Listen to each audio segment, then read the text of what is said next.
Ya, estoy grabando. Entonces, hoy día vamos a resolver el auxiliar 21. Si se fijan en el número del auxiliar, llevamos un montón de auxiliares, pero ya queda poco. Ya quedan pocas semanas, así que ánimo con lo que queda. Vamos a hacer ahora el problema 1. Entonces, vamos a leerlo, vamos a hacer un breve repaso de los conceptos más importantes y luego lo vamos a resolver. Entonces, primero leámoslo. Dice, considera un disco de radio R y masa M grande, homogéneamente distribuida. El sistema puede girar con roce despreciable alrededor de un eje horizontal que pasa de manera perpendicular al disco y a una distancia r medios de su centro. Inicialmente el sistema se encuentra en reposo debido a una cuerda que lo sujeta verticalmente desde el punto P. Entonces, este es el esquema. Aquí en la figura izquierda son discos de radio R, el pivote en donde esto gira está acá en el punto rojo y está sujeto con una cuerda a un techo, ¿no es cierto? Entonces, esto en algún momento nos piden primero estudiar este sistema y después lo vamos a soltar, ¿no es cierto? Entonces, este disco que está, podríamos decir, clavado en ese punto rojo, empieza a caer de alguna manera, pero con la restricción de que ese punto siempre está fijo. Entonces nos piden varias cosas. Si se fijan, primero calcular el momento de inercia del disco para el centro de masa y para el eje de rotación. Entonces no sé si ya vieron momento de inercia, cómo calcularlo para un sistema discreto de masa, para un sistema continuo de masa. Lo vamos a ver de todas maneras hoy día. Que calculemos la tensión de la cuerda, por supuesto, estos A y B son para el primer esquema, ¿no es cierto? Y luego nos piden, una vez que el disco se suelta, es decir, para el esquema de la derecha, calcule la fuerza que ejerce que el eje, es decir, este punto de acá rojo, le ejerce al disco eh, en un ángulo arbitrario, ¿no es cierto? Después, la rapidez angular máxima del disco, y esto se mezcla, ¿no es cierto? Aquí ya estamos viendo muchos conceptos, determine si existe algún punto de equilibrio estable o inestable, y si se da el caso, calculemos, ¿no es cierto?, la frecuencia de pequeñas oscilaciones. Entonces, es un problema bastante completo. Está fuertemente basado en un problema que el profe anteriormente preguntó en alguna evaluación el año pasado. Yo le agregué esta parte nomás, como la parte E, que me parece más o menos interesante. Y lo demás es obra del profe. Así que vamos a hacer un breve repaso de los últimos conceptos que han visto en este tema que se llama sólido rígido. Y vamos a ver entonces de qué se trata. Entonces, lo primero es que vamos a recordar un poco, ¿no es cierto? Entonces, esto es algo que ya estudiaron en la física probablemente, pero aquí lo hacemos con más rigurosidad, ¿no es cierto? Que es la segunda ley de Newton. Entonces, eso es algo que sigue siendo válido. Entonces, la segunda ley de Newton dice que la suma de las fuerzas externas que actúan sobre un objeto, entonces ahora estamos en sólido rígido, esto es igual a la masa total del cuerpo por la aceleración del centro de masa. Entonces esa es la segunda ley de Newton aplicada a un sólido rígido. ¿Ya? Luego tenemos entonces lo que vendría siendo una ecuación extra a la segunda ley de Newton, que es la siguiente, ¿no es cierto? Entonces la siguiente es la ecuación de los torques. Entonces es similar, está muy inspirada en la de arriba, que dice que la sumatoria de todos los torques externos también eh, se puede escribir de alguna manera como, bueno, esto formalmente se escribe como la derivada del momento angular con respecto al tiempo, ¿no es cierto? Esta es la definición más completa, más formal. Así es como se formuló en el pasado y así es como se usa usualmente. Entonces, para eso, para hacer un equivalente a la segunda ley de Newton, habría que ver cómo escribió Newton su segunda ley. Entonces, la segunda ley de Newton, Newton la escribió algo así, ¿no es cierto? Como la derivada del momento lineal con respecto al tiempo. Entonces, lo que nos va a decir Newton es que si la masa es constante, entonces ahí recuperamos lo que hemos usado en gran parte de este curso, si no toda, ¿no es cierto? Toda la parte de este curso hemos usado esta ecuación, ¿no es cierto? Donde tenemos la masa por la aceleración, ahora en sólido rígido es la aceleración del centro de masa. Entonces hay un análogo para la ecuación de torque, que vendría siendo la siguiente, ¿no es cierto? Donde tenemos el momento de inercia por la segunda derivada de un ángulo. Y ahí esto se mide en z tongo. ¿Ya? Esto es cuando es un movimiento plano, como es el caso que vamos a estudiar ahora. ¿Ya? Esto es una ecuación vectorial, pero cuando estamos en un plano solamente hay una componente del momento angular, entonces tenemos este tipo de ecuación. ¿Ya? Ahora, entonces, quiero que noten varias cosas. Entonces, lo primero es que acá hay un análogo, ¿no es cierto? Es muy parecido lo de arriba con lo de abajo. Entonces, una de las cosas interesantes es que nosotros antes decíamos que la masa representaba la inercia de un objeto, es decir, cuánto me cuesta mover un objeto en el vacío en principio, ¿no es cierto? Si un objeto tiene más masa, me va a costar más acelerarlo. ¿Ya? El momento de inercia es de alguna manera lo mismo, ¿no es cierto? Una cantidad que mide inercia, pero no es una inercia traslacional como la de arriba, como está de acá, sino que es una inercia rotacional, es decir, cuánto me cuesta rotar un objeto. ¿Ya? Y esto está profundamente relacionado con la geometría del cuerpo. Es decir, no es lo mismo, no es igual de fácil rotar una barra, por ejemplo, que rotar un disco, o que rotar objetos más complicados, ¿no es cierto? Por ejemplo, como podría ser un bate, ¿no es cierto? Es algo que tiene una densidad de masa que no es constante, entonces esto es distinto a rotarlo, ¿no es cierto? Entonces todo eso, esa geometría va a estar cuantificada en este numerito de acá. Ya entonces tenemos eso de ahí.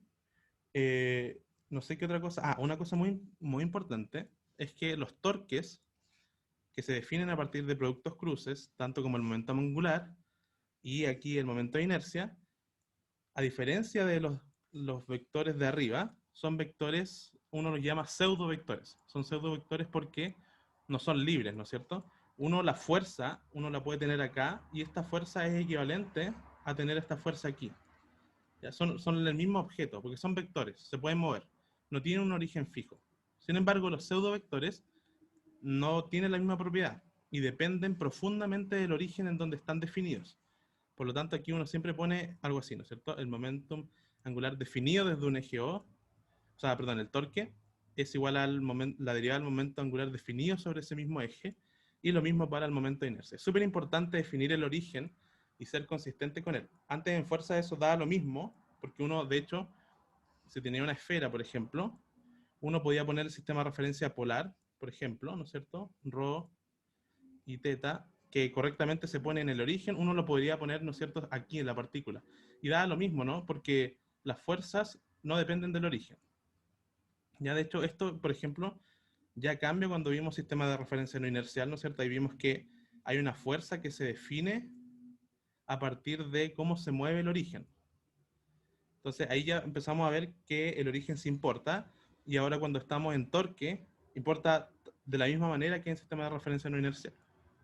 Entonces estas van a ser nuestras ecuaciones que nos van a servir para describir los objetos. Si se me va ocurriendo alguna otra entre medio, las vamos a ir poniendo. Ah, creo que me faltan las de momento de inercia. Entonces, por último, el momento de inercia, ¿no es cierto? Que esta nueva cantidad, uno la define de esta manera, ¿no es cierto? Como la sumatoria, ¿no es cierto? Si yo tengo n partículas, es aquí la masa, la iésima masa, ponderada por el módulo del radio al cuadrado. ¿Ya? Ese sería el momento de inercia para un objeto con n partículas. Entonces, aquí le voy a poner el momento de inercia. Está definido de esa manera. ¿Ya? Entonces uno lo que hace aquí es, cuando uno quiere tener un disco, por ejemplo, como el problema 1, es que esto lo lleva al límite continuo, ¿no es cierto? Entonces, ya no tenemos masas puntuales, sino que está una masa distribuida. Entonces, en ese caso, uno transforma la sumatoria por una integral, ¿no es cierto? La masa está distribuida, por lo tanto ponemos un diferencial de masa e integramos, ¿no es cierto?, el módulo también del radio al cuadrado. Entonces, ese va a ser nuestro momento de inercia cuando pasemos al continuo, cuando tengamos algo que está uniformemente distribuido y no masas puntuales. Ya, entonces, creo que con eso por ahora nos va a servir. De ahí vemos, si surge alguna otra, lo vemos en el camino. Entonces, partamos con el P1. Entonces, en el P1, fíjense, lo primero que nos dicen es calcular el momento de inercia. Y tenemos un disco. Y nos dicen para 2 puntos, ¿no es cierto? Yo les dije que el momento de inercia depende de el punto en donde lo calculemos. Entonces nos dicen para 2 puntos. Primero para el centro de masa y luego para el eje de rotación. Que no son el mismo, ¿no es cierto? El eje de rotación es el punto rojo, centro de masa el centro del disco. Entonces vamos a hacer esto. ¿Qué es lo que vamos a hacer? Yo creo que vamos a dibujarlo acá.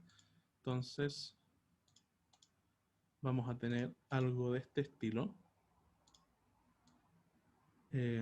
Eso. No es un aro, ¿no es cierto? Sino que adentro está lleno. A ver si puedo acá, quizás. Veamos si puedo. quizás con esto, como rayar entre medio. Ajá. Claro, entonces voy a tratar de no salirme del borde, pero esto es lo más o menos lo que tenemos, ¿no es cierto? Un disco uniforme y queremos calcularle su momento de inercia. Entonces primero nos dicen para el centro del disco, entonces vamos a dibujar el centro del disco. Entonces vamos a buscar el centro del disco. Entonces aquí vamos a plantar nuestro sistema de referencia, aquí en el centro. Entonces para acá vamos a tener nuestro X tongo y para arriba nuestro Y tongo. Ya no sé qué pasó con, como que se borró la cosa. X tongo e Y tongo. Ya, entonces ahí está el centro de masa, ¿no es cierto? Y lo que vamos a hacer es aplicar nuestra definición. Entonces vamos a calcular el momento de inercia con respecto al centro de masa. Entonces, en este caso tenemos algo continuo, ¿no es cierto? Entonces tenemos que usar la definición de la siguiente. Un diferencial de masa integrando, ¿no es cierto?, nuestro módulo del radio al cuadrado. Entonces, esto en general uno no lo hace siempre. Hay muchas cosas que son conocidas. Después uno ve un teorema, no sé si lo vieron en clases, que se llama el teorema de Steiner, que va a ser muy importante para calcular, para saltarnos todas estas integrales, pero es necesario igual que ustedes aprendan cómo calcular estas integrales en caso de que les pregunten esto. Ya, entonces, lo que vamos a hacer es ver que esto tiene una densidad constante, ¿no es cierto? Entonces, nosotros vamos a decir que la densidad de masa, que la vamos a denotar por ρ, es la masa dividida en el área. Es una densidad por área, no una densidad volumétrica, porque tenemos un disco que está en dos dimensiones, en X y en Y. Ya, entonces es constante, y nosotros conocemos el valor de la masa, de hecho es m, y conocemos el área del disco, ¿no es cierto? El área del disco es pi por r cuadrado. ¿Ya? Y de aquí también uno puede deducir que un diferencial de masa también se puede escribir como la densidad por un diferencial de área. Entonces lo que estamos haciendo aquí es cambiar masa por área a un costo de multiplicarle una densidad. Esto es bueno, ¿no es cierto? Porque en el fondo cuando nosotros queramos calcular las áreas, un diferencial de área está dado por las coordenadas.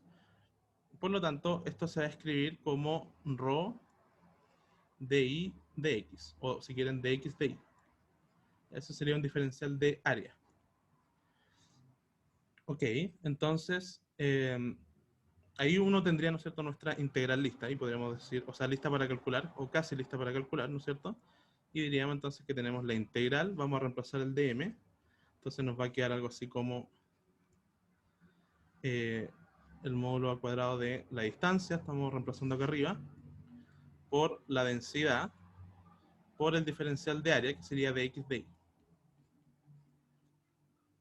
¿Ya? Entonces, por cierto, de momento estamos utilizando coordenadas cartesianas. Vamos a ver que esto no es el mejor sistema para calcular esto, pero lo vamos a reemplazar después. Entonces, en coordenadas cartesianas, el módulo del radio se escribe como el módulo del radio, ¿no es cierto? Lo voy a escribir acá arriba. Módulo del radio se escribe como, lo vamos a escribir al cuadrado, como x cuadrado más y cuadrado. Ya, ese es el módulo del radio. Entonces, y la densidad la podemos reemplazar por lo que encontramos acá arriba, esto de acá. Por lo tanto, y la podemos sacar de la integral, porque no depende de ninguna coordenada, entonces esto nos va a quedar algo así, ¿no es cierto? M partido en pi r cuadrado, tenemos una integral que es de área, por cierto, esta es una integral de área. Y aquí vamos a tener entonces nuestro radio al cuadrado, que es x cuadrado más y cuadrado, de x de y. Dx de y. ¿Ya? Entonces, aquí viene un problema, ¿no es cierto? Si yo calculo esta integral bien, para el borde del disco, considerando la geometría que tengo, el resultado que me va a dar va a ser correcto, ¿ya? El problema es que introducir el borde del disco con estas coordenadas cartesianas es complicado, ¿no es cierto? Porque cómo se escribe una circunferencia, en cartesiano uno tiene algo así, ¿no es cierto? Como raíz de el radio al cuadrado menos x cuadrado, es decir, es algo que no es muy bacán, entonces no lo vamos a usar. Entonces lo que uno hace aquí es hacer un cambio de variable en el fondo. Ya uno lo que quiere es integrar esto en las coordenadas que son ad hoc, digamos, para este disco, que son por excelencia, ¿no es cierto?, las coordenadas polares. Entonces, aquí uno hace una transformación de coordenadas, ¿no es cierto?, y dice que, bueno, x va a ser algo así como r coseno de phi, que i va a ser como r seno de phi. Entonces, si yo reemplazo esto acá, por ejemplo, simplemente me va a quedar lo siguiente. Entonces voy a copiar primero la constante de afuera, ¿no es cierto? M partido en pi r cuadrado, la integral de área, ¿no es cierto? Este término de acá, que es r cuadrado, cuando yo reemplazo esta parametrización, así se llama esto, no es un nombre pomposo para decir algo simple, nomás que es un cambio de coordenadas. Cuando yo la reemplazo acá, simplemente me va a quedar r cuadrado. Y ahí yo también tengo que cambiar este diferencial. Entonces, ese diferencial se cambia de la siguiente manera. Hay como una formulita para hacerlo. Entonces, si yo tengo esto, voy a cambiarlo por r de phi. Ya, esto sería el equivalente a nuestro diferencial de área. Entonces, tengo lo siguiente. No sé si se va entendiendo hasta ahora. Si tienen alguna duda, me cuentan nomás. Entonces, ahí lo que hice fue hacer el cambio de diferencial de área a polares. Y ahora voy a introducir entonces los límites de integración. Entonces aquí tengo la masa partido en pi por r cuadrado, copiando la constante. Y ahora esta integral de área la voy a separar en una integral doble, ¿no es cierto? Que es equivalente a tener una integral de área a una integral doble. Entonces, si se fijan, voy a juntar estos r's. Me va a quedar r a la 3 de r. Y tengo un d phi. Entonces, el de r, ahora sí que los límites del disco quedan claros, ¿no es cierto? Porque como digo, integrar en el disco en coordenadas polares, bueno, yo digo que r va a estar contenido en el intervalo de 0 hasta r grande. Y digo que phi va a estar contenido desde 0 hasta 2pi. ¿Ya? Entonces, cuando yo digo que determino los límites de mis parámetros, entonces puedo poner los límites de integración acá. Entonces, estos se van a corresponder con esto, de alguna manera. Entonces, el primer límite de integración de la primera integral que está relacionada con este integrando, con dr, va a ser de 0 hasta r grande.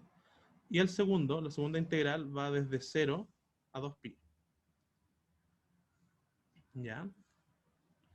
Entonces, de nuevo copio la constante de afuera, m partido en pi por r cuadrado, y aquí yo puedo separar esta integral. No sé cómo van ya en CDB, pero hay un teorema que se ve en cálculo en varias variables que se llama el teorema de Fubini, donde yo puedo separar estas integrales, ¿no es cierto?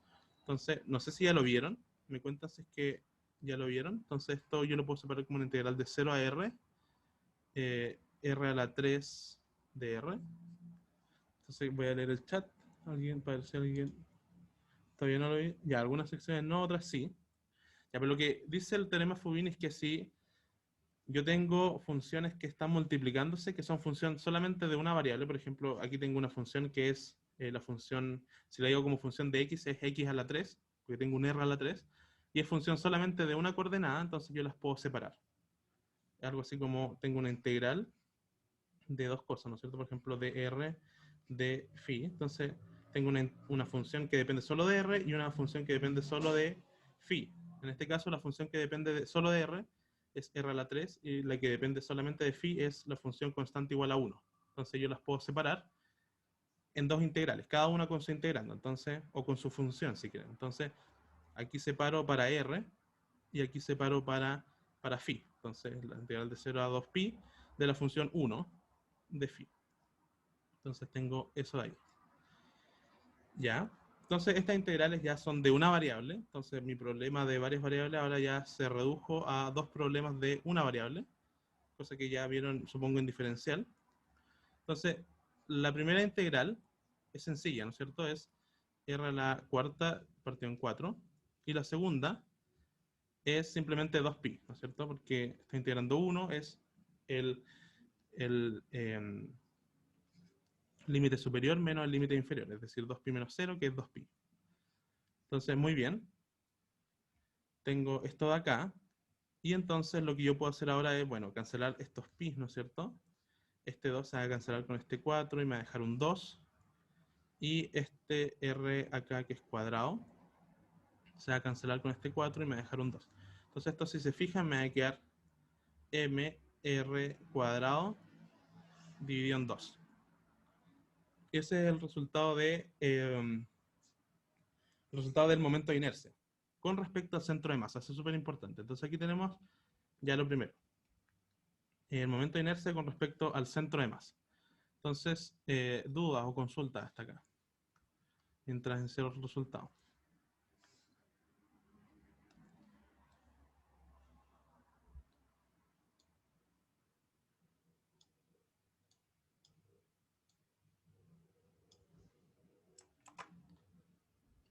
¿No? ¿Quedó claro? ¿Cómo es el procedimiento más o menos? No sé si ya vieron, por ejemplo, el teorema de Steiner en mecánica.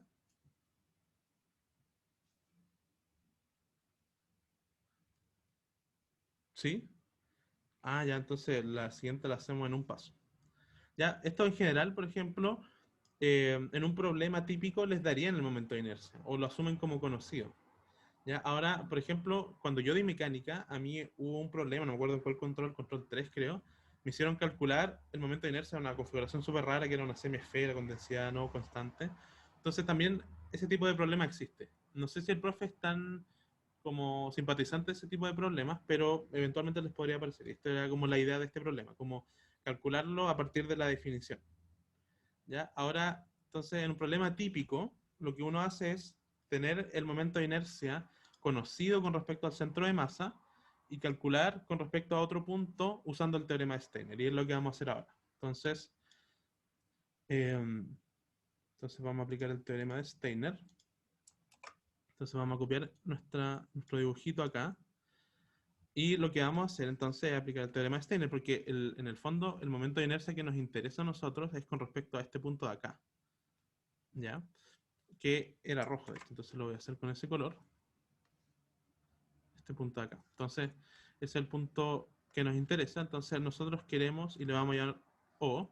Entonces queremos ese momento de inercia O. Ese es el que nos interesa. De ahí vamos a construir la dinámica y toda la sumatoria de los torques.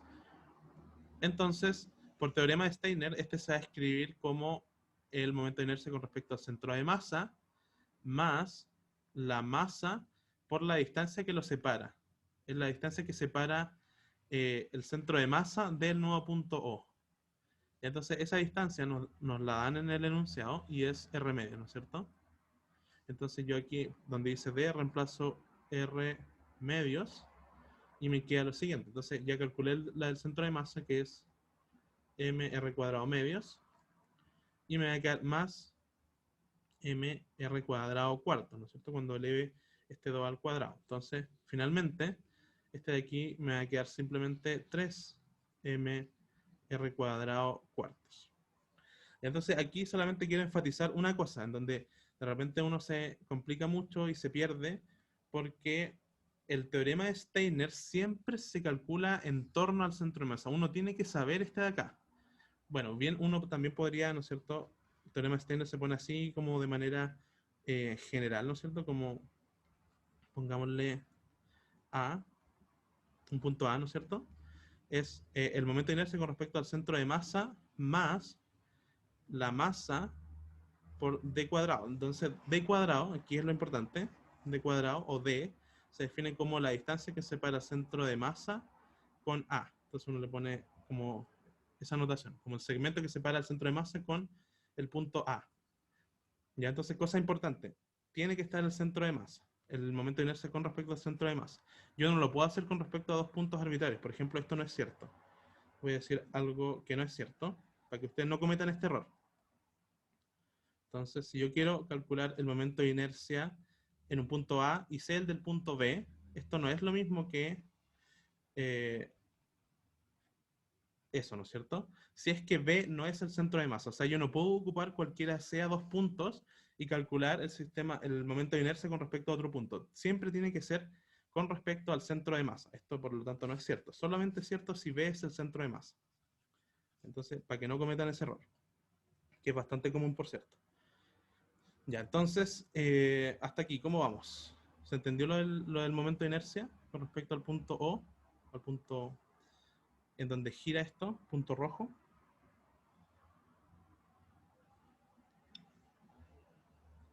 ¿Sí? Ya, entonces, ¿qué es lo que vamos a hacer ahora? Veamos qué nos piden. Entonces, volvamos al enunciado. Entonces, primero nos dicen, calculen la tensión de la cuerda. Entonces, el momento de inercia ahora no nos va a servir de momento, pero más adelante sí. Entonces, vamos a hacer el recorte de esto.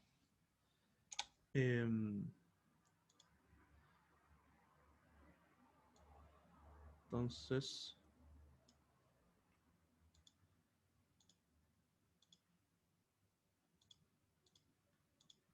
entonces vamos aquí a pegar nuestra figura. La vamos a hacer un poco más chiquitita. Y vamos entonces a aplicar lo que sabemos, ¿no es cierto? La segunda ley de Newton y la ecuación de torque. Entonces, vamos a escribir las fuerzas en verde en este caso. Entonces, las fuerzas que actúan sobre el cuerpo son varias, ¿no es cierto? Pero calculémoslas. Entonces, vamos a tener una tensión que está dada por la cuerda, una tensión T. Vamos a tener un peso, ¿no es cierto? Que va a actuar en el centro de masa, que es mg. Y vamos a tener aquí una fuerza del pivote, ¿no es cierto? Que va a actuar en algún... no sabemos a priori en qué dirección va a actuar, podría ser para allá, podría ser para acá. Lo voy a anotar en el DCL como que existe una fuerza, no le voy a dar el sentido y en la ecuación de movimiento la voy a anotar vectorialmente. Entonces aquí voy a tener la fuerza F, pongámosle F nomás, ¿ya? Para no complicar tanto la anotación. Entonces, uno podría a simple vista deducir para dónde va a apuntar, ¿ya? Pero en general es buena práctica dejarla sin una dirección predeterminada, porque de repente la ecuación de movimiento me puede dar alguna sorpresa. Entonces, tenemos eso. Entonces vamos a aplicar nuestra condición, nuestra segunda ley de Newton. Entonces, hagamos nuestra segunda ley. Entonces, segunda ley de Newton. Segunda ley de Newton nos dice que tenemos que sumar las fuerzas. ¿Y qué fuerzas tenemos? Vamos a definirnos un eje, ¿no es cierto? Es súper importante definirnos un sistema de coordenadas. Para allá el X, para arriba el Y. Y entonces ya podemos trabajar. Entonces, la fuerza F la voy a dejar como arbitraria nomás. No sé para qué dirección va. La tensión sí que sé para qué dirección va, ¿no es cierto? Entonces va a estar en la suma de fuerzas. Es más la tensión en Itongo. Y el peso también sé para dónde apunta, ¿no es cierto? Apunta hacia abajo, por lo tanto va menos mg en Itongo. ¿Ya? Y esto en principio va a ser igual a la masa por la aceleración del centro de masa. Pero estamos en una condición estática, por lo tanto, esta de aquí va a valer 0. Entonces, esta de aquí vale 0. Y de aquí, de alguna manera, nosotros podríamos despejar f. Y aquí ya tenemos una información, ¿no es cierto? La información es que sabemos en qué dirección va f. Y ahí es un poco más o menos intuitivo saberlo, ¿no es cierto? Vamos a ver por qué. Entonces, si esto es igual a 0, yo puedo pasar todo lo que no es f al otro lado restando, ¿no es cierto? Y me va a quedar entonces lo siguiente. Factor común de Itongo, mg menos t. Y entonces aquí yo ya sé que la fuerza actúa en Itongo. Entonces, esa fuerza que yo antes puse de forma arbitraria, así en cualquier dirección, en verdad no está así, sino que va o bien hacia arriba o bien hacia abajo. ¿Ya? Por alguna de esas. Imaginemos que va hacia arriba. Entonces, algo así. ¿Y cómo uno podría haber deducido esto solamente del dibujo? Bueno, porque si esto tuviera una componente, ¿no es cierto? Si hubiera sido como la dibujé antes, si esto tuviera una componente aquí en X, entonces sería la única fuerza que actuaría en el eje X y por lo tanto esto tendría que estar acelerando en esa dirección. Entonces sería un argumento así dibujístico de por qué la fuerza tiene que ir en el eje Y. ¿Ya? Pero es buena práctica ponerla en una dirección arbitraria y que la ecuación de movimiento me diga en qué dirección va finalmente. Entonces sabemos que esto va o bien hacia arriba o bien hacia abajo, ya vamos a ver para dónde, en la dirección Y. Entonces, si se fijan aquí, todavía no puedo calcular esta fuerza, ¿no es cierto? Porque me falta la tensión, no la conozco. Entonces, es aquí donde nace la necesidad de tener otra ecuación. La ecuación de Newton no me da toda la información que quiero, entonces es necesario calcular los torques. Entonces, vamos a calcular la sumatoria de torques. Entonces, y lo vamos a hacer por definición, por esta vez, después ya lo vamos a hacer como lo hacemos siempre, para un plano. Entonces, ¿cómo se calcula un torque por definición? Entonces aquí voy a anotar el torque es el vector posición, donde se aplica la fuerza, producto cruz la fuerza. Y entonces las fuerzas las vamos, o sea, el torque, perdón, lo vamos a calcular sobre ese punto O, el pivote. Por lo tanto, las únicas fuerzas que van a hacer torque según este punto de acá son la tensión y el peso. Ya como la fuerza está aplicada sobre el punto O, no hace torque porque su radio es 0. Ya, entonces, el radio, hagamos primero la del peso. El radio del peso, aquí tengo que ser más preciso con el sistema de referencia, ¿no es cierto? Tengo que ponerlo acá. Entonces, el radio del peso va a ser simplemente R medios en X tongo. Entonces lo hace producto cruz, aquí voy a meter el producto cruz así. La fuerza, ¿no es cierto? El peso que es, va como menos mg en y tongo.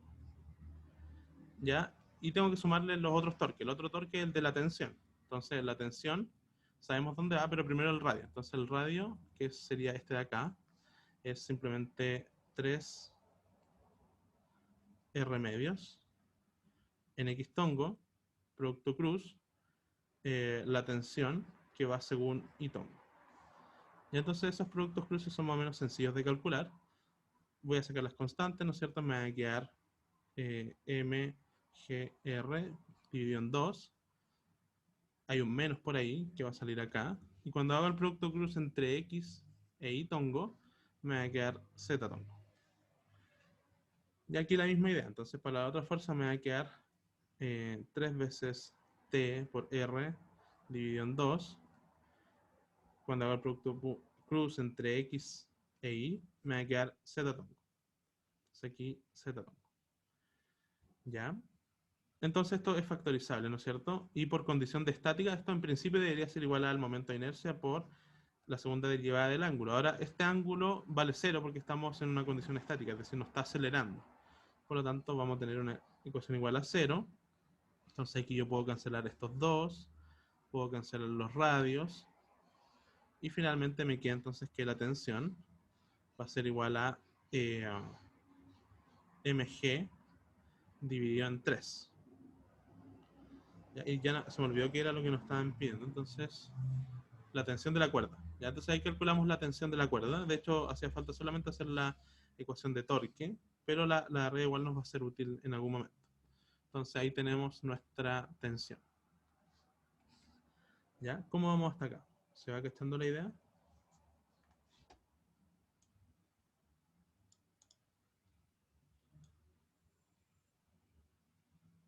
¿Sí? Entonces, lo que vamos a hacer ahora es simplemente por completitud. Creo que yo lo saqué del enunciado, pero me acuerdo que en el enunciado sí aparecía al principio. Era que calculemos también la fuerza que ejerce el pivote al principio. De hecho, la podemos calcular. Entonces, para eso simplemente tenemos que reemplazar la tensión que ya pillamos acá y me va a dar entonces la fuerza F va a ser, como lo teníamos y tongos, si se fijan está acá, mg menos t. Entonces sería mg menos t sería aquí entonces 2 mg tercios. Y ahí tendríamos la fuerza F. Que finalmente ya vimos para dónde va, ¿no es cierto? Va hacia arriba y no hacia abajo como podríamos también haber pensado. Y ahí tenemos la fuerza F, tenemos la tensión, eso todo en la condición de estática, y creo que nos queda algo más. No, ahí tenemos con la parte estática, la parte A y la parte B. Entonces, duda hasta acá. ¿Hay alguna duda antes de continuar?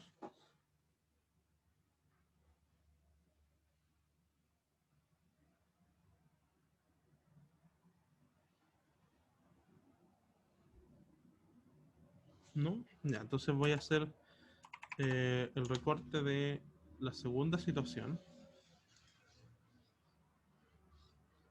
Entonces, vamos a tener lo siguiente. Yo creo que vamos a ir a la otra página.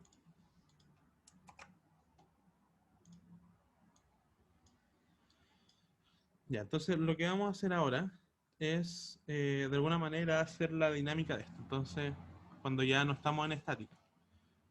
Entonces, vamos a definirnos unas coordenadas, ¿no es cierto? Vamos a definir este eje, ¿no es cierto? En línea punteada. Aquí está el centro de masa. Este es el centro de masa.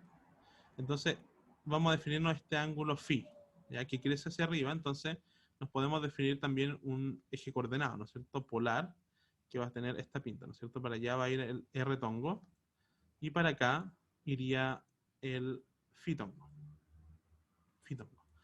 ¿Ya? Entonces, lo que vamos a hacer ahora es, igual que antes, calcular las ecuaciones de movimiento. ¿Ya? Entonces, vamos a ver qué fuerzas actúan ahora. Tenemos, si se fijan, la tensión desapareció porque ya no hay cuerda. Tenemos el peso que va hacia abajo, mg.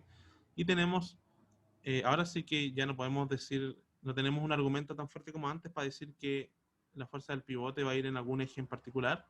Entonces ahora sí que la vamos a poner de manera totalmente arbitraria y que la ecuación me diga para dónde va. Entonces, si se fijan, hay dos fuerzas nomás.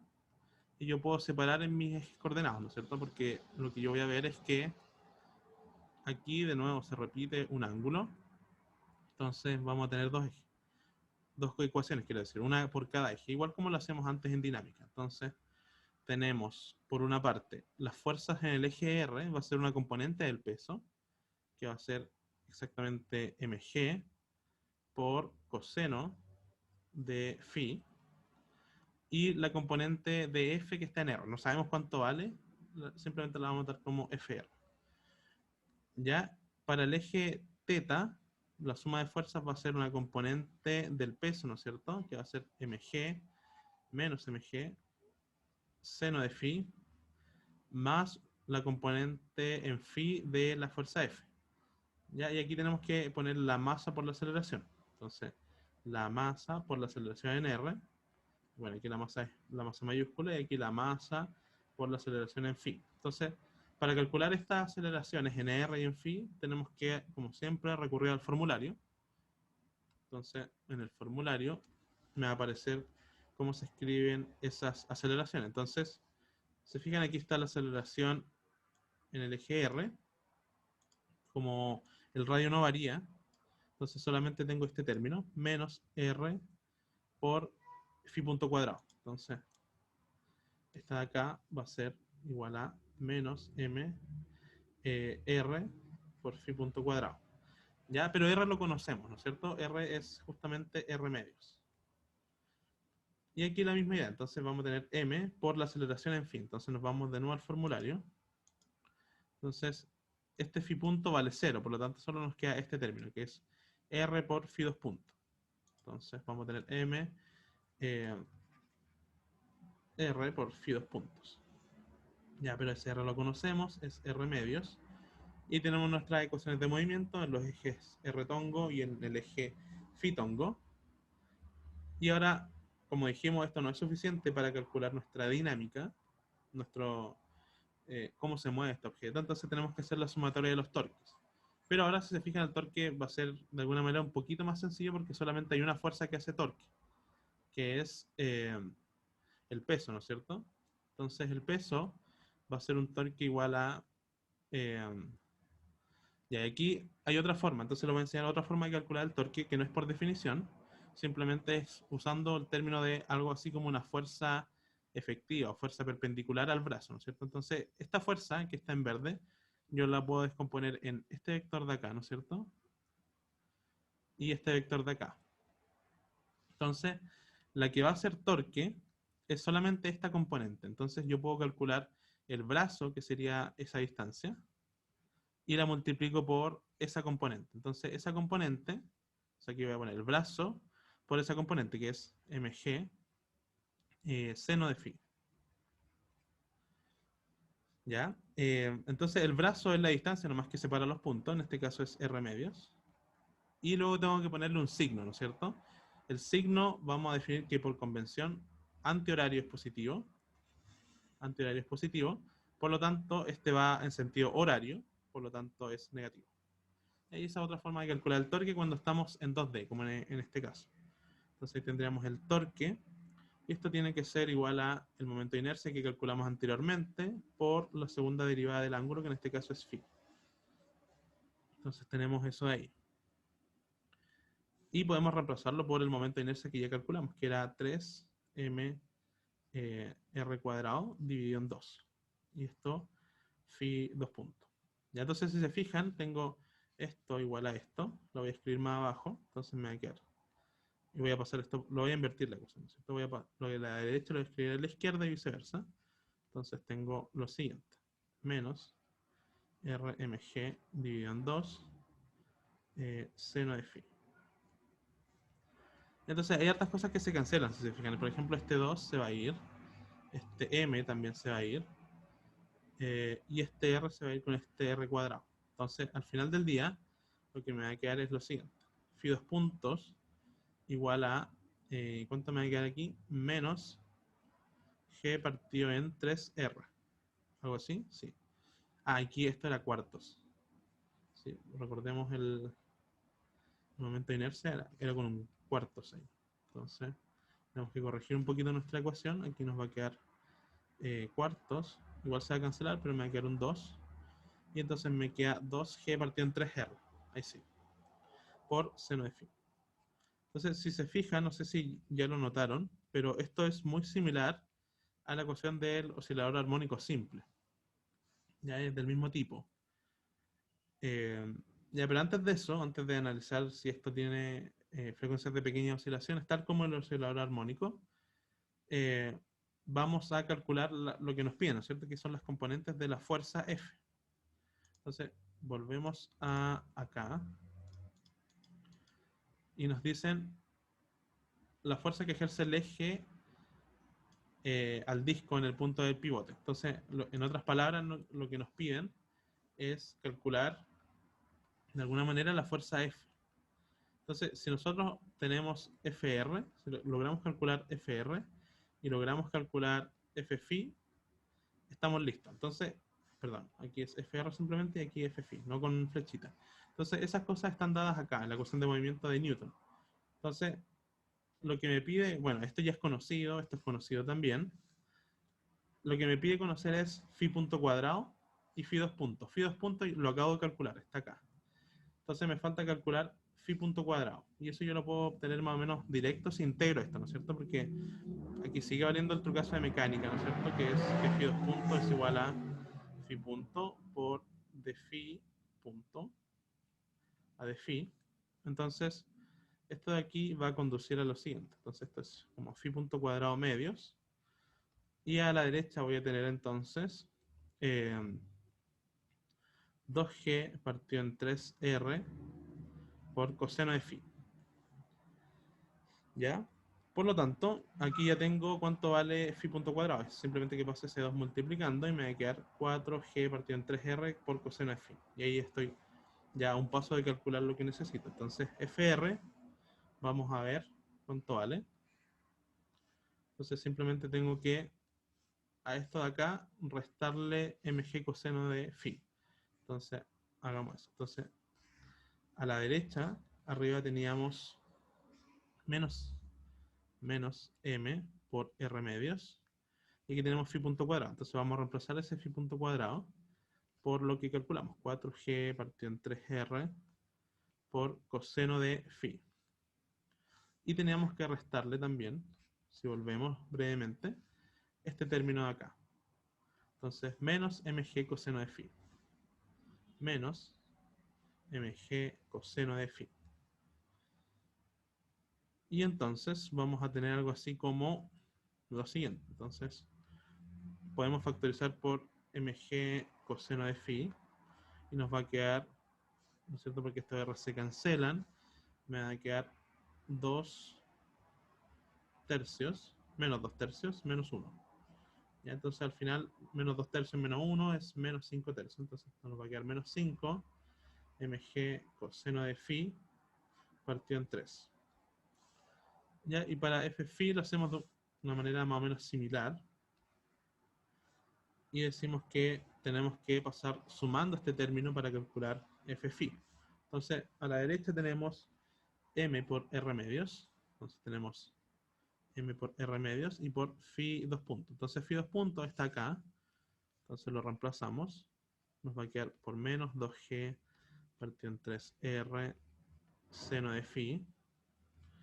Y teníamos que pasar sumando también este término de acá, que va a ser más mg seno de phi, más mg seno de phi. Entonces aquí la misma idea, puedo factorizar por mg seno de phi, y en este caso me va a quedar 1, ¿no es cierto?, correspondiente a este término, y en el otro se van a ir los r's y me va a quedar menos un tercio.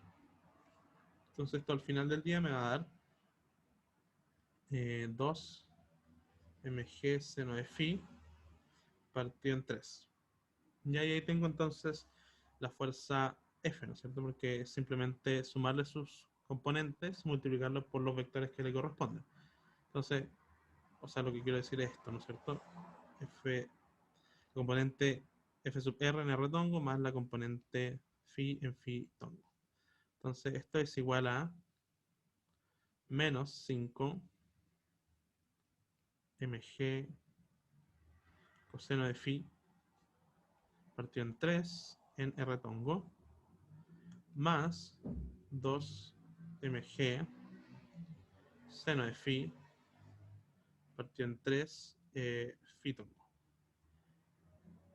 Y ahí tenemos entonces la componente en phi tongo y en R tongo y tenemos la fuerza F.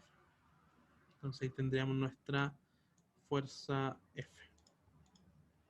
Entonces, muy bien, vamos a encerrar esto entonces. Y ahí tendríamos la parte C del problema. Entonces, no sé si tienen alguna duda, consulta hasta acá. ¿Cómo vamos hasta aquí?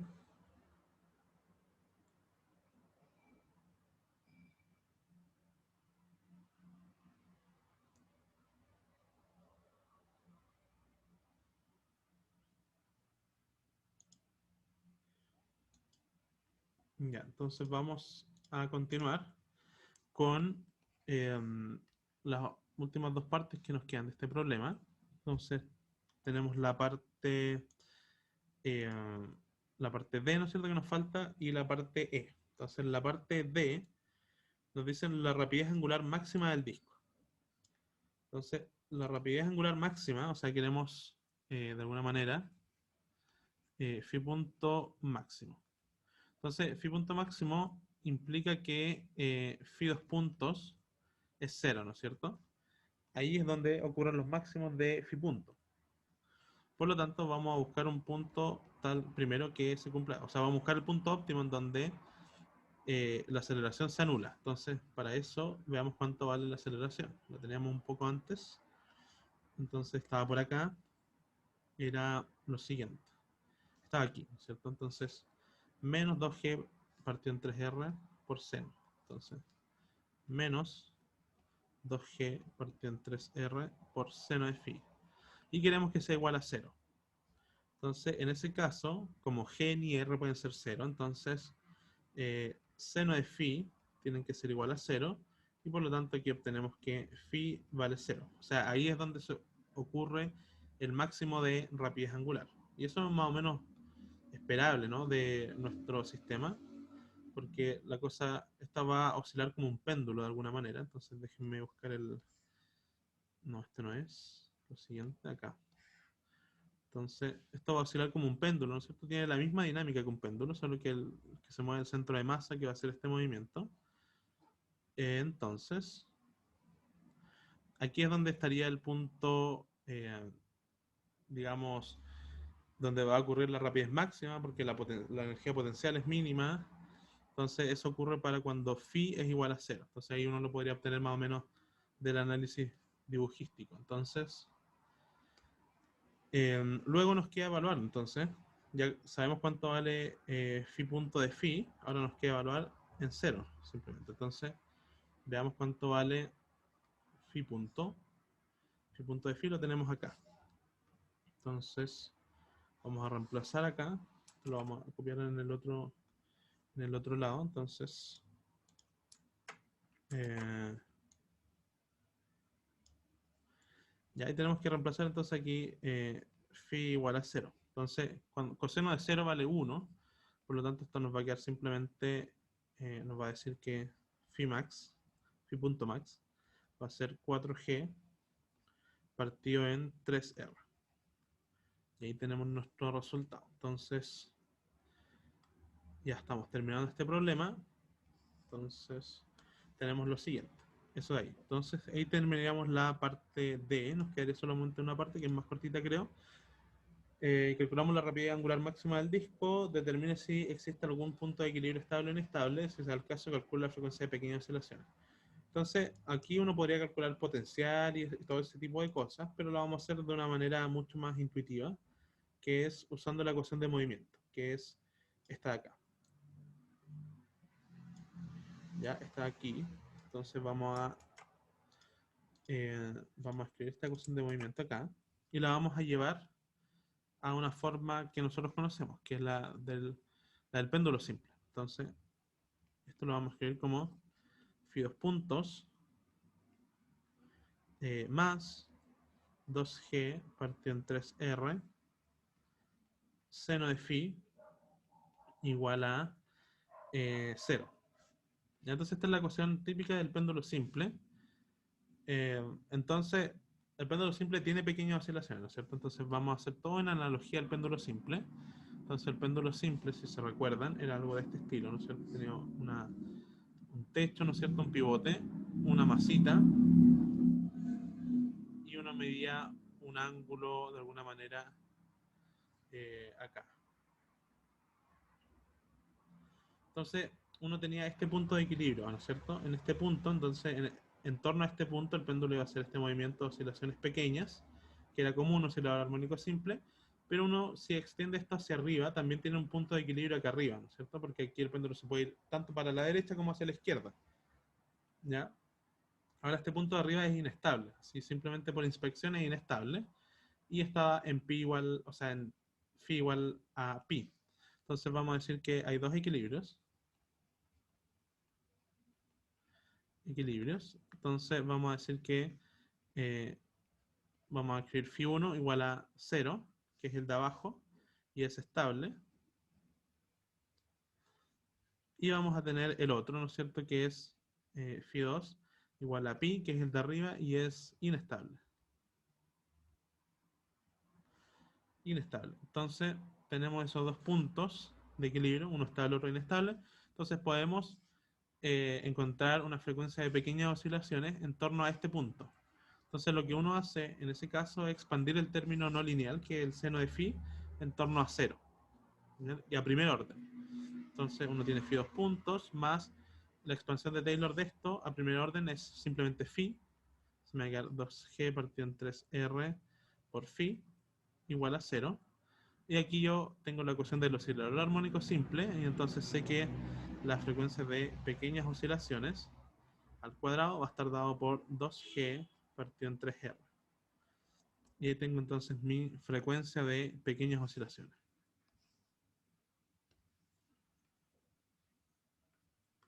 Ya, entonces tenemos lo siguiente, eso de ahí. Ya, entonces con eso terminaríamos el problema número 1. No sé si quedan dudas. Yo creo que está bueno hacer un descanso de 10 minutos. Así que continuamos con el PO a las 3:20. ¿Vale? Voy a parar la grabación por mientras. Entonces, ahí estamos grabando de nuevo. Vamos a compartir pantalla. Y entonces vamos a continuar con la pregunta número... Hay un comentario en el chat. Alguien dice... Ah, estuvo violita, sí, efectivamente. Estuvo tan cuático. Menos mal, si no se me hubiera caído el Zoom, yo creo. Ya, entonces, vamos a leer la pregunta 2. Yo creo que quizás la alcancemos a hacer más o menos rápido, si terminamos antes.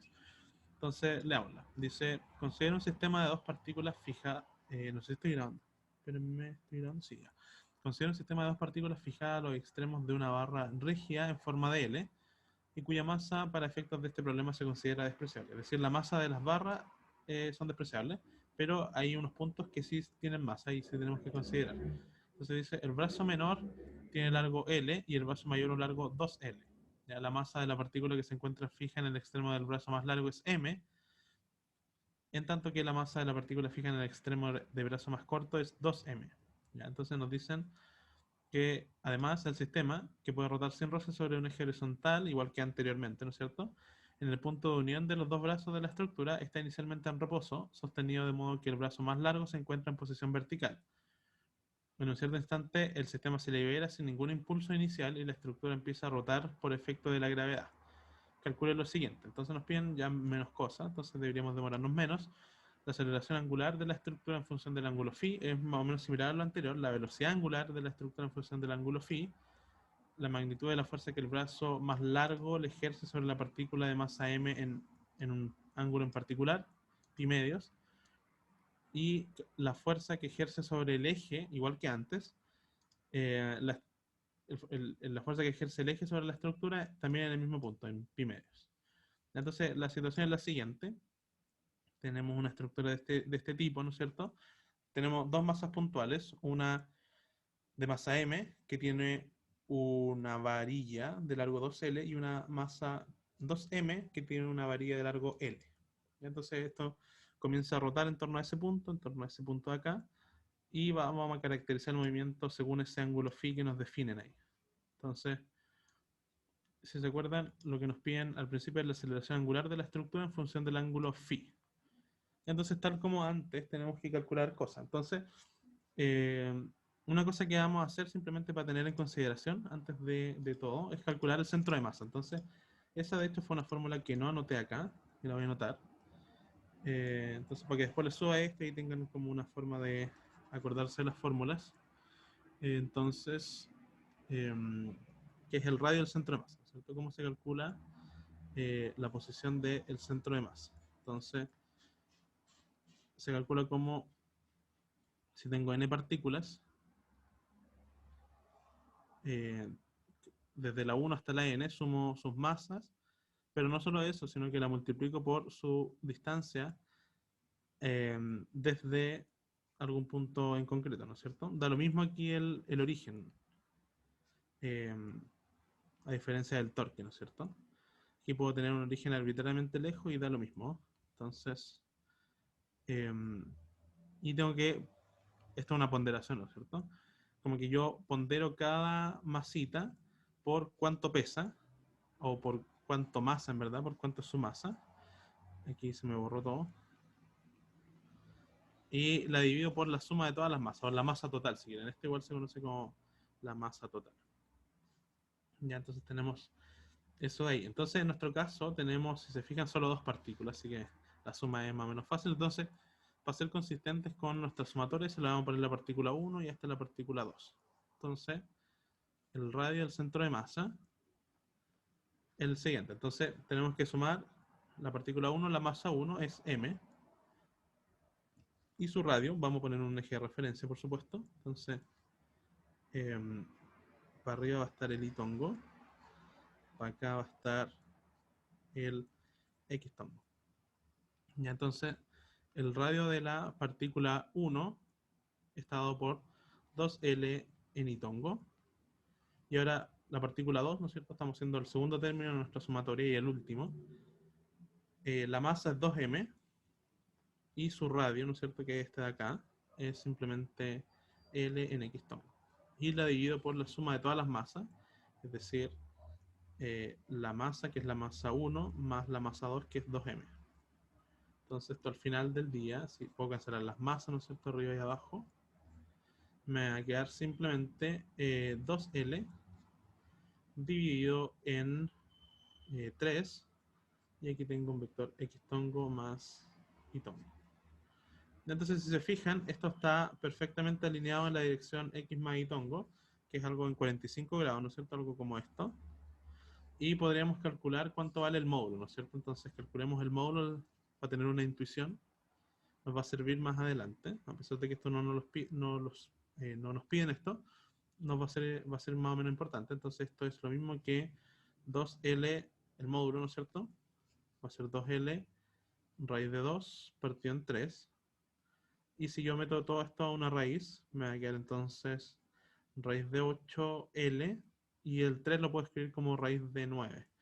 ¿Por qué lo hago así? Simplemente para comparar. Esto será más largo que L, menos largo que L. Entonces, si se fijan, esto es levemente más chico que L. Esto es menor que L.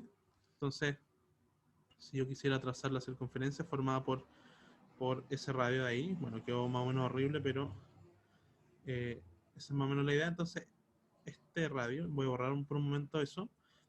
El centro de masa está ubicado como más o menos acá. ¿Ya? Entonces, sería algo así, donde aquí tenemos pi cuartos, ¿Y qué más? Bueno, y esta distancia, ¿no es cierto? La vamos a anotar aquí. Es raíz de 8 novenos L, o sea, es más chico que L. Entonces, eso es como más o menos para tener intuición. Entonces, lo que va a pasar es que, a pesar de que esto está en esa posición de L, la fuerza va a actuar, ¿no es cierto? Porque va a actuar el peso sobre ese punto y va a hacer que esto gire. Entonces, es como la intuición que tenemos. ¿Ya? Pero entonces lo que es necesario para nuestra ecuación dinámica es calcular el momento de inercia. Entonces, ahora vamos a calcular el momento de inercia con respecto a este punto O. Entonces, de nuevo, vamos a tener que definir nuestro sistema de referencia que habíamos borrado. Y tongo hacia arriba, X tongo hacia la derecha. Y ahora tenemos discreta, o sea, ya no hay que integrar, entonces esto es una suma discreta y son dos masas, así que hay que sumar dos términos nomás. Entonces, el primero, recuérdense, nuestra formulita para el momento de inercia está acá. Hay que sumar cada una de las masas y multiplicarlo por el módulo del radio al cuadrado. Entonces, estamos acá. Entonces, la masa 1 es masa m. El módulo del radio al cuadrado es 4L cuadrado. La segunda masa es 2m. Entonces, más 2m. El módulo de su radio al cuadrado es L cuadrado. Entonces, esto es simplemente 6m L cuadrado. Así de sencillo calculamos el momento de inercia. No tuvimos ni que usar Steiner ni nada de eso. Entonces, muy bien.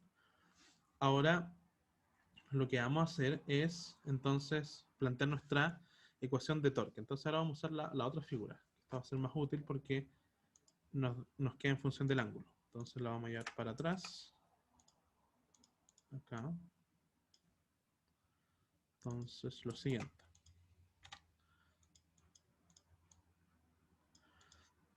Ya, pues, entonces, la idea en mente va a ser la siguiente. Entonces, vamos a tener algo así como nuestro... sí, algo así como, quiero hacerlo más o menos 45 grados, no sé si me va a quedar, ya por ahí. Supongamos que por ahí, entonces, ahí va a estar nuestro centro de masa. Aquí está el centro de masa que tiene masa 3m, 3m chica. Y ahí es donde se va a aplicar de alguna manera el torque, ¿no? El torque de nuestro, que va a ser dado por el peso, ¿no es cierto? Entonces aquí va a actuar una fuerza que va a ser el peso del torque. Entonces lo podríamos calcular así, como hacia abajo tenemos eh, el peso, ¿no es cierto? Entonces, esta es una forma de calcularlo y es una forma que nos va a conducir al resultado correcto, pero lo vamos a hacer de otra manera en verdad. Simplemente quiero ilustrarles que hay más de una manera para calcular esto. Ya, esto no va a ser muy bueno porque vamos a tener que empezar a hacer trigonometría, ¿no es cierto? Sabemos que ese ángulo vale pi cuartos, pero hay que sumar cosas, entonces no va a ser muy conveniente. Lo que vamos a hacer, que también es válido, es sumar el torque de esa más el torque de esta y vamos a tener el torque total. Y eso va a ser más sencillo. Entonces, lo que vamos a hacer es el DCL de esa manera. Entonces, esto del centro de masa lo vamos a borrar, pero es una manera de hacerlo también súper válida. Entonces, hay que buscar lo que nos convenga. Entonces, lo que nos conviene en este caso es lo siguiente. Vamos a poner aquí un peso mg y para acá un peso 2 mg. Entonces, si ustedes se fijan, este vendría siendo el brazo. Lo vamos a hacer sin el producto cruz, sino que simplemente viendo el brazo y la fuerza efectiva que hace torque. Entonces, esta cosa acá vale 2L, el brazo, y la fuerza efectiva que va perpendicular a ese segmento 2L es esta de acá, esa componente. Y esta componente vale, entonces aquí hay que hacer trigonometría, ¿no es cierto? Entonces yo sé que este ángulo de aquí vale phi. Entonces yo puedo calcular eso como mg por seno de phi. Ya hay aquí la misma idea. Entonces, aquí tengo que buscar cuál es el ángulo phi que me va a servir. Entonces, tracemos este. ¿Qué ángulo va a ser phi? Entonces, este debería ser phi. Entonces, ¿qué puedo hacer yo acá? Tengo este brazo de acá que vale L. Y yo quiero esta componente. Ya, entonces, ¿cómo calculo esa componente? ¿Cómo podría calcularla? Entonces tengo este ángulo. ¿Cuánto va a ser ese ángulo? Este ángulo va a ser phi, ¿no? Entonces, lo que voy a tener es lo siguiente, que esa componente de acá va a ser 2mg coseno de phi. Ya entonces ahí tengo la fuerza, los brazos y puedo calcular entonces la sumatoria de los torques. Entonces la sumatoria de los torques externos va a ser lo siguiente. Entonces la del torque 1 va a ser el brazo 2L por la fuerza que está perpendicular a ese brazo, que es mg seno de phi. Y también voy a tener en la otra el brazo vale L. De ahí vamos a determinar los signos. Entonces aquí voy a poner sin signo. El brazo es L. Y la fuerza efectiva es esta de acá. 2mg coseno de phi. Entonces 2mg coseno de phi. Y ahí esto lo vamos a factorizar porque es un plano, entonces va todo en z tongo. Y los signos. Entonces dijimos que antihorario era positivo, o sea, para allá es positivo. Y esto lo hace girar para el otro lado. Las dos fuerzas lo hacen girar en sentido contrario. Entonces esto va a ser menos y aquí va a ser menos.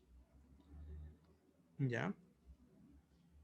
Entonces, esto por definición también tiene que ser como el momento de inercia por la segunda derivada del ángulo. Y el momento de inercia lo calculamos y esto también va en z tongo. Entonces, lo que nos va a quedar al final es lo siguiente. Entonces, arriba puedo factorizar, ¿no es cierto? Me va a quedar menos 2L mg y me va a quedar aquí seno de phi más coseno de phi, eso es el torque, va a ser igual al momento de inercia que era 6ml cuadrado, 6ml cuadrado por phi 2 puntos. Ya entonces ahí calculamos, estamos a un paso de calcular cuánto vale la aceleración angular en función de phi.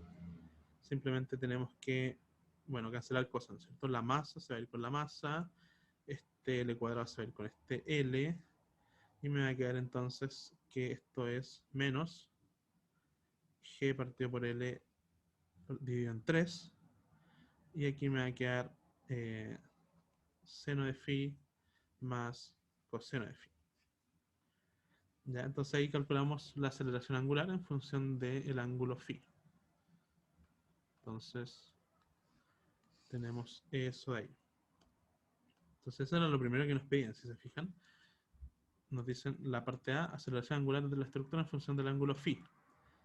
Después, velocidad angular de la estructura en función del ángulo phi. Entonces, aquí van a ver que hay un patrón que se repite, ¿no es cierto? Tengo la aceleración angular y para calcular la velocidad angular tengo que integrar esto simplemente. Entonces, vamos a la próxima página. Y entonces, vamos a partir de acá, usando el trucazo de mecánica. Entonces, vamos a tener lo siguiente: phi punto de phi punto a de phi igual a menos g partido en 3L. Y aquí tenemos seno de phi más coseno de phi. Entonces pasamos este de phi para el otro lado. Y luego integramos. Entonces vamos a integrar acá. Entonces integramos. Y aquí partimos de phi punto de 0, que va a valer 0, hasta un phi punto arbitrario de phi. Aquí partimos desde phi 0 igual a 0 y hasta un phi arbitrario. Entonces, integremos. Aquí hay que tener cuidado con los límites de integración. La integral de la izquierda me va a dar phi punto cuadrado medios. La integral de la derecha, bueno, puedo sacar la constante, ¿no es cierto? Menos g partido en 3L. Y aquí voy a hacer las integrales. Entonces la integral de seno es menos coseno. Menos coseno de phi, tengo que evaluarlo entre 0 y phi. La integral de coseno es seno, entonces aquí me va a quedar más seno de phi y tengo que evaluarlo entre 0 y phi. Entonces, lo de la derecha me va a quedar menos g partido en 3L. Y aquí me va a quedar entonces menos coseno de phi más coseno de 0, más seno de phi menos coseno de 0. Perdón, seno de 0.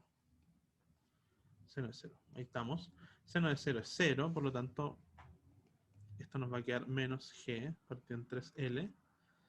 Y aquí vamos a tener entonces, si se fijan, el coseno, esto de aquí es 0, esto de acá es 1, entonces me va a quedar 1 menos coseno de phi más seno de phi. Ahí tenemos la velocidad angular, bueno, casi, porque la tenemos al cuadrado y está dividido en 2, pero para tenerlo correcto, basta hacer esto, phi cuadrado igual a menos 2g partido en 3L, y aquí me va a quedar 1 menos coseno de phi más seno de phi, y ahí estamos. Ahí estamos con la velocidad angular. Entonces, ahí estaríamos con la rapidez angular, que es muy parecido al ejercicio anterior, muy similar. Entonces calculamos la aceleración angular usando la sumatoria de torque igual al momento de inercia por la segunda derivada del ángulo. Luego integramos esa ecuación y nos da algo que nos sirve. Entonces tendríamos eso. Ahora, la parte C nos piden la magnitud de la fuerza que el brazo más largo ejerce sobre la partícula de masa m en el punto phi igual pi medios. Ya no sé si quedó alguna duda de la parte anterior. Pues mientras yo copio cómo vamos a resolver esto. Si tienen dudas me dicen nomás.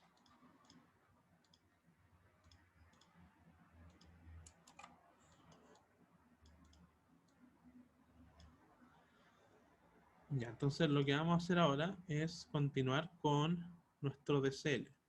Entonces, aquí hay una cosa importante. Entonces, si se fijan, lo que nos piden es la fuerza que el brazo más largo ejerce sobre la partícula en phi igual a pi medios. Entonces esta figura no nos va a servir en verdad mucho, vamos a hacerla nosotros. Entonces, en phi igual pi medio vamos a tener esta situación. Entonces, hagamos la situación. Vamos a tener algo de este estilo. Entonces, va a estar así, ¿no es cierto? Inclinado.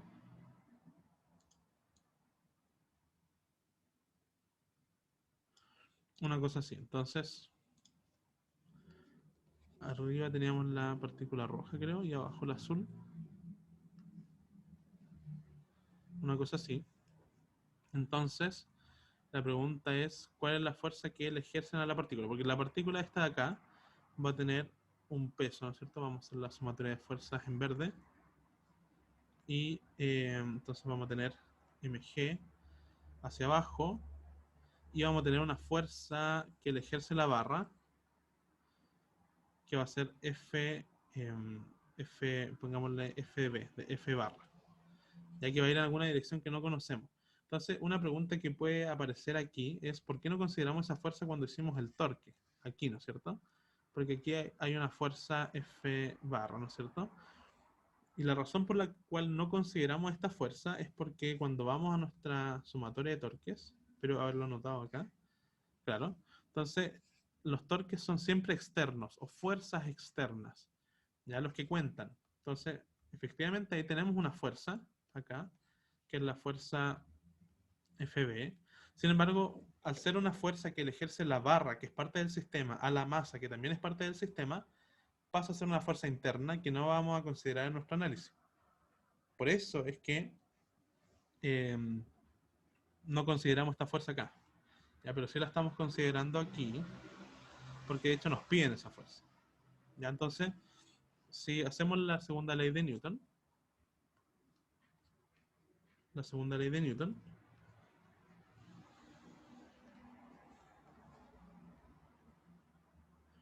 vamos a tener que la sumatoria de fuerzas externas.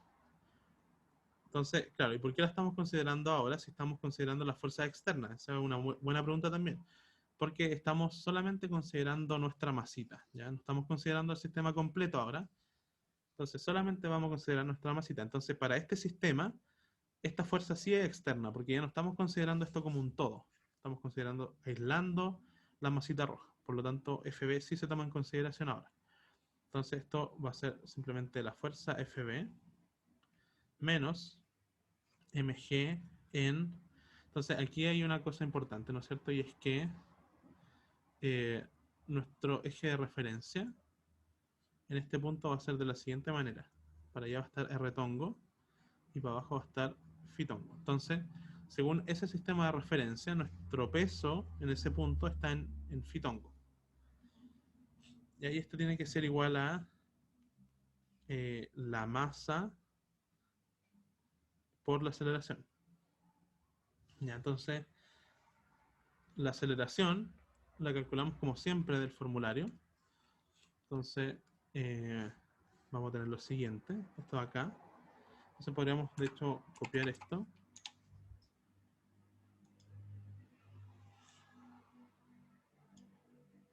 Vamos a llevar esto aquí. Simplemente ahí lo borramos para ver qué términos tenemos que considerar. Entonces, escribamos esto con todos los términos. Entonces, la masa, esto de aquí vale 0, ¿no es cierto? Porque el largo es 2L, entonces es constante. Entonces vamos a tener menos 2L, estoy copiando eso ahí, por phi punto en R tongo.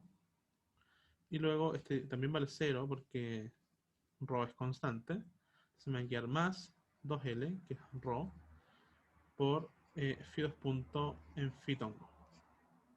¿Ya? Entonces de aquí uno tiene más o menos claro cómo va a ser esto. Entonces esto es FB, va a estar dado por, paso este para el otro lado sumando y me va a quedar MG en Fitongo. Y ahora tengo que reemplazar los resultados que ya encontré antes. Entonces me va a quedar más M. Y si se fijan, el 2L igual lo puedo factorizar. Entonces me va a quedar 2ML, factor común de, si quieren, Fi 2 puntos en Fitongo menos Fi punto, y aquí un Fi punto cuadrado, ojo. Fi punto cuadrado en R tongo. Y entonces tengo que reemplazar simplemente lo que pillé anteriormente. Y vamos a encontrar entonces la fuerza F sub B. Ya entonces, vamos con eso. Entonces, busquemos dónde está cada cosa. Entonces, lo primero es Fi 2 puntos. Lo tenemos ahí. Entonces, lo vamos a copiar. Entonces, vamos a la siguiente página. Entonces, voy a tener eso en Fiton. Ya, pero ojo que yo tengo que reemplazar en phi igual pi medios. Entonces, esto se me va a simplificar un poco, ¿no es cierto? En pi medios, ¿cuánto vale seno? Vale 1 y coseno vale 0. Entonces, esto simplemente es borrar el coseno y el seno dejarlo como 1. O sea, me va a quedar esto. Phi tongo. ¿Ya? Menos phi punto cuadrado. Y phi punto cuadrado lo teníamos por acá. Entonces, aquí es la misma idea. Lo vamos a copiar y vamos a ver cuánto vale en pi, o sea, en phi igual pi medios. Entonces, menos. Entonces esto sería algo así. Menos menos, ¿no es cierto? Aquí estos menos menos se va a cambiar por un más. Y aquí falta R tongo. Entonces, esto lo voy a simplificar, por eso lo escribo ahí afuera. Entonces, en pi medios, esto vale 0 y esto vale 1. Por lo tanto, aquí me va a quedar 1 más 1, o sea 2. Es decir, puedo sacar este paréntesis y que acá afuera en vez de 2 me quede 4 en R tongo. Y ahí tengo entonces eh, mi fuerza. Ya, entonces, esto es lo último que vamos a hacer porque no les dije, pero tengo una reunión un poco importante en un ratito. Entonces, este es el último problema que vamos a resolver. Entonces, eliminamos las L's y me va a quedar entonces, voy a factorizar por Fitongo para obtener dos coordenadas nomás. Entonces, vamos a tener mg, que corresponde a esta de acá, menos la que surja de esa multiplicación, de multiplicar esto por esto. Entonces, me va a quedar menos 2mg tercios. ¿Ya? Más, y en R tongo va a surgir la multiplicación de ese por este, que va a ser entonces 8g partido en 3, ¿sí? Por m. 8mg partido en 3. Y ahí tenemos entonces, podemos por último factorizar, ¿no es cierto?, por mg. Y entonces esto me va a quedar, en el primer término tengo 1 menos 2 tercios, que es algo así como 1 tercio. 1 tercio en fitongo, más 8 tercios en rtongo. Y ahí creo que nos pedían el módulo, si no me equivoco. Entonces, calculemos el módulo y con eso terminamos. Entonces, claro, nos piden la magnitud de la fuerza, no la fuerza, sino que la magnitud. Entonces, es lo último que vamos a hacer. Entonces, la magnitud de la fuerza FB es, bueno, mg, y hay que sacar el módulo de este vector, ¿no es cierto? Entonces, es el módulo de 1 tercio fitongo más 8 tercios en rtongo. Entonces, aquí simplemente para sacar el módulo de esto es la raíz cuadrada de cada componente, o sea, 1 tercio al cuadrado más 8 tercios al cuadrado. Entonces, esto me va a dar la raíz de 1 al cuadrado es 1, 8 al cuadrado es 64, 3 al cuadrado es 9, entonces me queda finalmente, falta un g, entonces me queda mg tercios porque raíz de 9 y me queda raíz de 65. Entonces ese es el resultado. Y con eso damos por finalizar la clase. Nos queda un ítem que se los dejo a ustedes. Les puedo subir después la solución acá si es que la quieren, la parte D, pero es hacer lo mismo, solo que para el centro de masa. Lo mismo que hicimos ahora, pero para el centro de masa.